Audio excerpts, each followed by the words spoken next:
conhecemos hoje como Brasil foi formado por uma infinidade de pequenas e grandes correntes migratórias.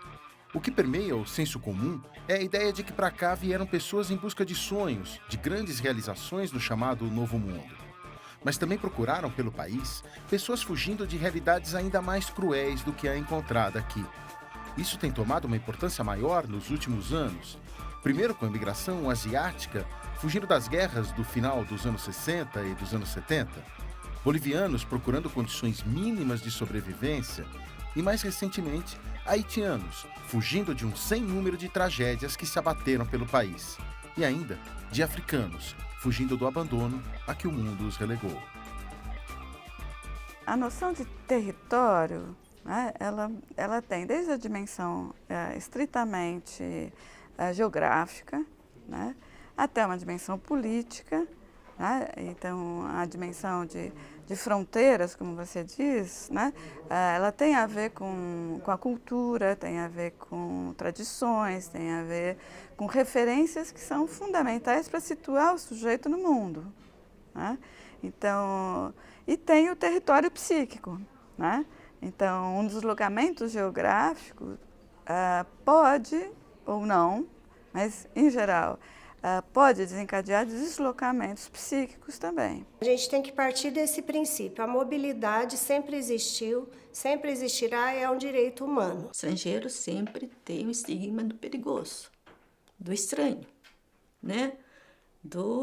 Enfim, estrangeiro assusta. Uma das diferenciações que a gente faz é pela via de uma certa escolha dos imigrantes em partir, né, ou uma dimensão forçada da imigração, né? Nós temos trabalhado cada vez mais com essa dimensão da imigração forçada. E na África, uma armée, não sei se armée que é o português, grupo de polícia, chama que é português. Estava procurando meu marido para lhe matar, ele fugiu, eu fico sozinho. Estava grávida, eu também fugi. A Casa do Migrante está, podemos dizer, dentro de uma estrutura que nós chamamos de Missão Paz, que começou já na década dos anos 30. Você começou com os italianos e depois vieram vietnamitas, coreanos, até as migrações atuais. A Casa do Migrante, interessante é que ela iniciou com migração interna. Com o passar do tempo, diminuiu sempre mais os imigrantes internos e aí começou a aparecer os imigrantes internacionais. Aqui a casa, claro, é um lugar que oferece comida, lugar para dormir. De manhã temos uma parceria com o posto de saúde, então o posto de saúde vem aqui e se alguém precisa de algum cuidado médico é oferecido. Fue algo bendecido por Dios, creo, porque la verdad 2 días nos quedamos durmiendo en la terminal, en la rodoviaria Tití con mi padre. Y justo esos días hacía mucho frío, no teníamos a ningún lugar a asistir. Foi entrou no navio, não sei se o navio está aí aonde, eu subi só.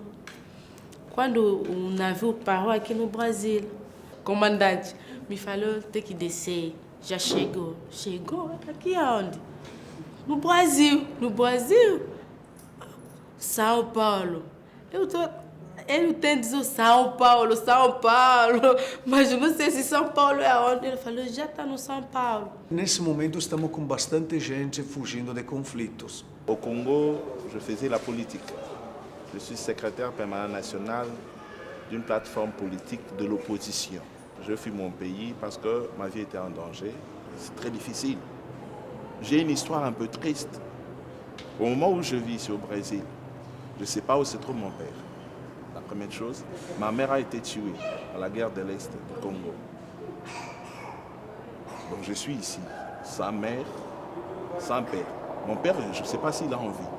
Ao mesmo tempo em que aumenta esse fluxo de mobilidade, as leis migratórias são cada vez mais restritivas.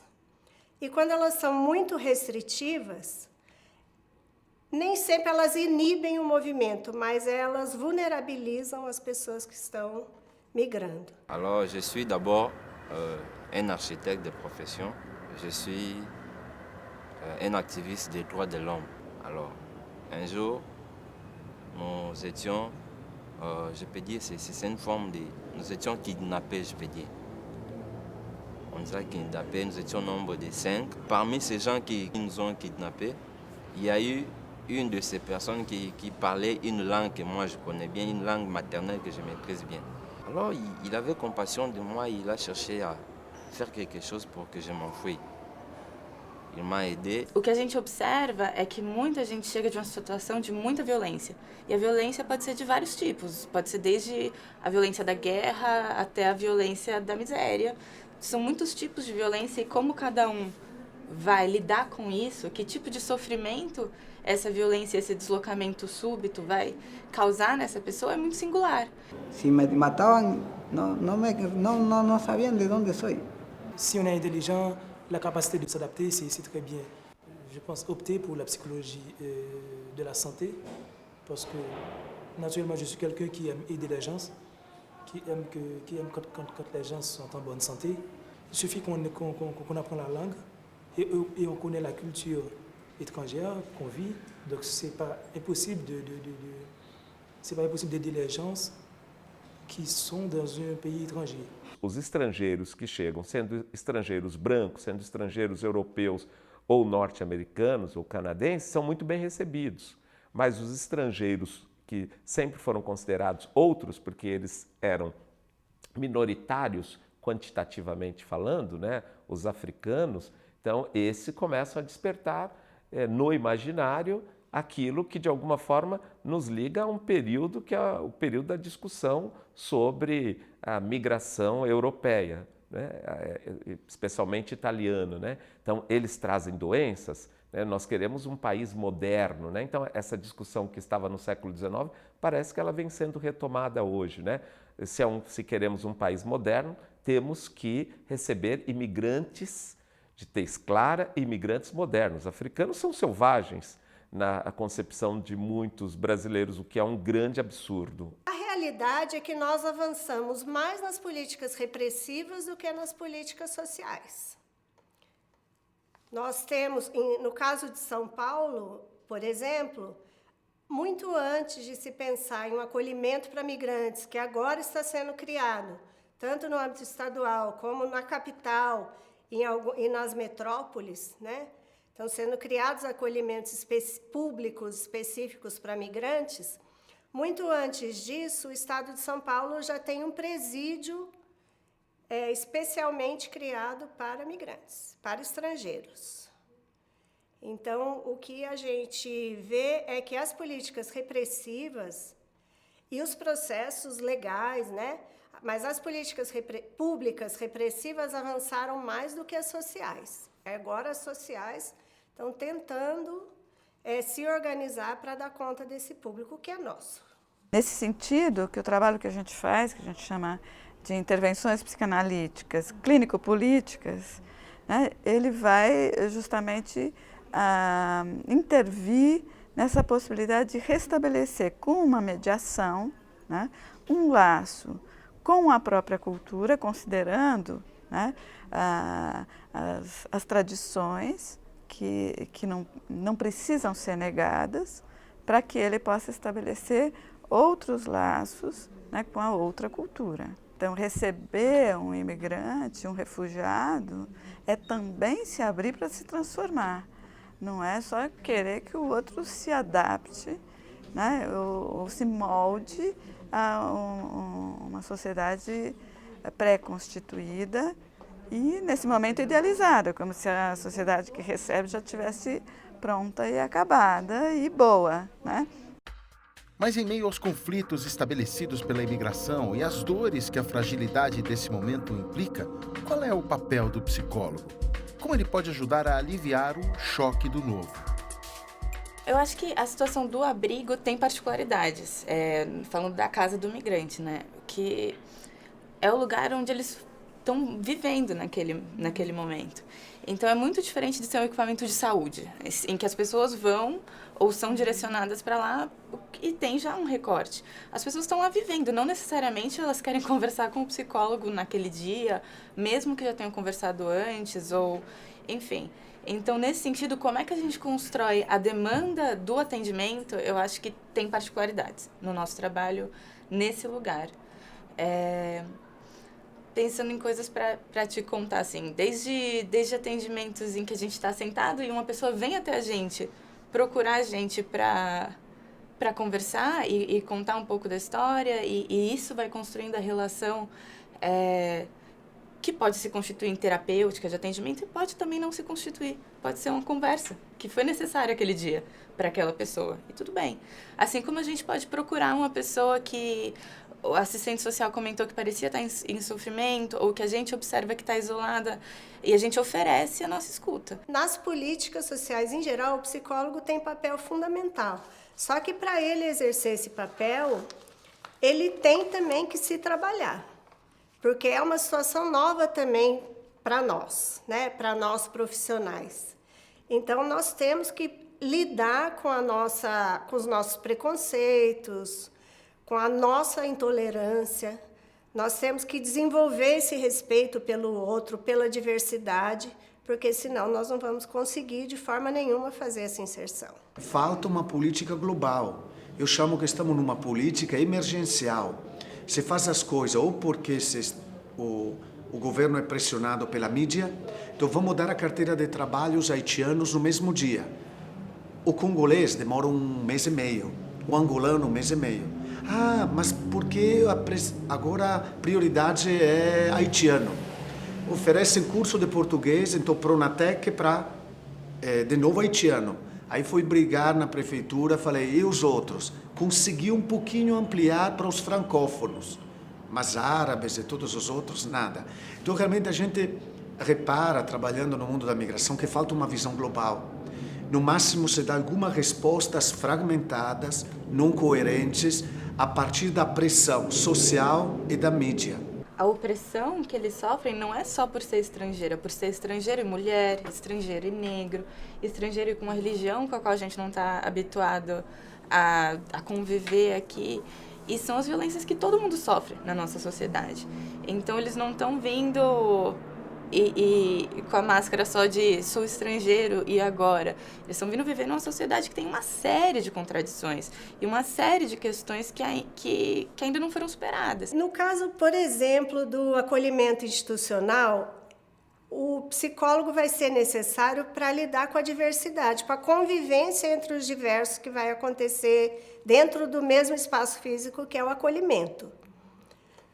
Lá vão estar diferentes culturas, diferentes religiões, diferentes modos de ver o mundo, visões de mundo, diferentes línguas, diferentes etnias. E a convivência é necessária e o respeito mútuo é necessário. E isso tem que ser trabalhado.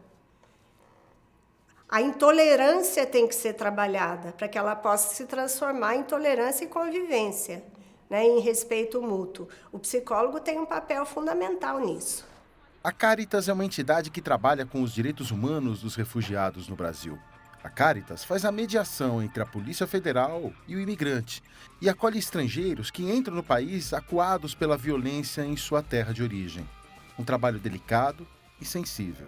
Nós focamos assim o sujeito em sua humanidade. A gente tenta ver nessas pessoas assim que aparecem com problemas diversos, de perseguições, né, de traumas, de violências que eles sofreram. I'm escaped from Syria before 3 years. 3 years. I'm going to Turkey. I'm escaped to Turkey. Syrian is not saved. My son and brother, it's killed. O Brasil é o único país que recebe, né, de todos, porque a Europa, né, os países europeus, os Estados Unidos, o Canadá e outros países que eram mais tradicionais para receber refugiados, né, fecharam as fronteiras. I have a house in Syria. After that, Bashar al-Assad killed every daughter, every children, every woman, and my house is down. After that, I'm so sorry. As pessoas têm que trabalhar. Agora, como é que elas vão trabalhar se elas não falam português? né, não conhecem a cultura no Brasil, não conhecem o sistema de trabalho. E praticamente elas têm que trabalhar em alguns meses. Nem tem essa possibilidade de fazer adaptação, né, para poder, enfim, poder conhecer melhor até o sistema de trabalho no Brasil. Toda a formação, por exemplo, que eu tive na social, e na comunitária, e na clínica, eu uso tudo, de acordo com a situação. Para trabalhar com imigrante refugiado, você tem que saber um pouquinho de tudo. 2 desafios, um para todo mundo, todo brasileiro ou imigrante que está morando no Brasil. Para olhar o imigrante, que pode ser de outra nacionalidade, o boliviano que olha o peruano que olha o haitiano, então o brasileiro que olhar o outro se libertando dos preconceitos. Estamos ainda numa sociedade brasileira cheia de preconceito e também de racismo. Acho que isso é um policiar-se, se autotrabalhar, cada um começar de mim mesmo, todos nós, para melhorar, se libertar dos preconceitos. Olhar o outro não como uma ameaça, mas como uma riqueza. Em nível político, acho que é urgente mudar a legislação e criar uma verdadeira política migratória, que atualmente não tem. A raiz de hospitalidade e hostilidade é a mesma, né? Então, se o povo brasileiro é considerado hospitaleiro, né, você tem aí uma ambiguidade também com essa hostilidade que está dentro, muitas vezes, dentro do mesmo ato, né? Então, você aceita desde que o outro se conforme, a princípio, em certas regras, ou seja, se dispa daquele que ele é, né? Então, é uma hospitalidade, mas é uma hostilidade em relação justamente ao que ele traria de importante, de transformação em relação às novidades que ele está trazendo e que fazem dele, então, um sujeito e não apenas alguma vítima de situações políticas e sociais, mas um sujeito que tem o que dizer e que tem também o que contribuir para a nossa sociedade. O território abalado. No próximo Diversidade, a ação da psicologia, da sociedade e dos órgãos públicos em situações de desastres e de emergência. Olha a situação que tá o rio. É um esgoto a céu aberto. Fora de casa. Mora aqui somente eu, minha filha, e minha casa tá toda rachada, caindo, sozinha, jogada no mundo. A vida dela toda tá aqui.